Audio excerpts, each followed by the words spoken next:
श्री गुरुवे नमः। अहंकार हिंकार रहस्ययुक्तो श्रीकार गुणार्थ महाविभूत्य ओंकार मर्मः प्रतिबोधि काव्याम्। नमो नमः श्री गुरुपादुकाभ्याम्। ओम शांति शांति शांति। प्रणाम भगवान। श्री आलू वाले बाबा जी का दिव्य ग्रंथ महावाक्य अध्याय चल रहा है, उसमें भगवान जीवन मुक्ति पेज नंबर 196 से। जीवन मुक्त पुरुष के द्वंद्व निवृत्त हुए होते हैं। एक ही प्रकार के उल्टे सुलटे भाव वाले जो पदार्थ हैं ये द्वंद्व कहलाते हैं, जैसे सुख दुख, लाभ अलाभ, भय अभय, जय पराजय इत्यादि। इन सब दो दो भावों से दुनिया है। इन दो दो भावों को ही द्विविद्या कहते हैं। जिसकी द्विविद्या द्वंद्व निवृत्त हो गया है उसके लिए जगत अनेक प्रकार का होते हुए भी एक प्रकार का हो जाता है। दो की बनी हुई दुनिया में से जब दो पन्ना निवृत्त हो जाता है तब पर ब्रह्म ही शेष रहता है।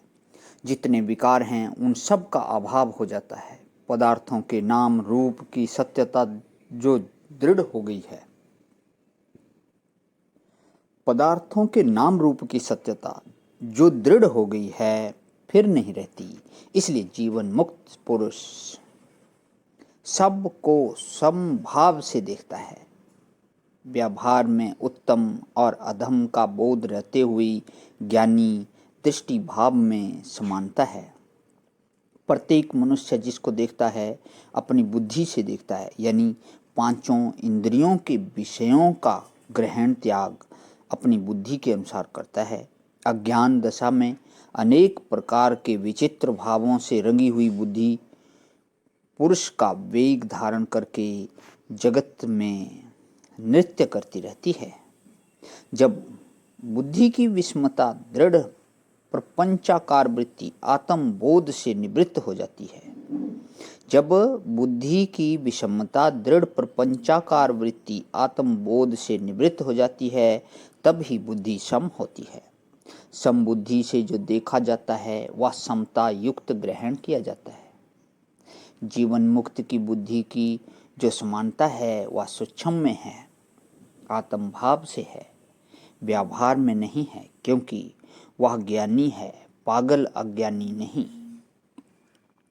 बहुत सुंदर, पागल भी बोला हुआ है और अज्ञानी भी बोला हुआ है। व्यवहार में उसकी बुद्धि व्यवहार के अनुकूल वर्तती है।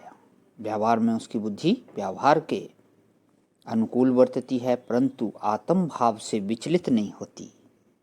जैसे नट खेल में अनेक प्रकार की क्रिया करता हुआ, वेश धारण करता हुआ, सुखी दुखी दिखता हुआ अपने निश्चय में विकार वाला नहीं होता, इसी प्रकार सब कार्य करते हुए जीवन मुक्त की बुद्धि विकारी नहीं होती। नट का तमाशा कमाने का होता है, जीवन मुक्त को प्रारब्ध वेग पूर्ण करना होता है। वहाँ नट को पैसे कमाने हैं और यहाँ महात्मा को अपने प्रारब्ध पूरे करने हैं। क्या सुंदर दृष्टांत दिया हुआ है। तो इसके बाद एक जो है उदयपुर के महाराणा राज सिंह का वृतांत चलेगा। भगवान इसको कर लेता हूँ क्योंकि लंबा हो जाएगा। आज यही विराम। ओम शांति ही शांति ही शांति ही। प्रणाम भगवान।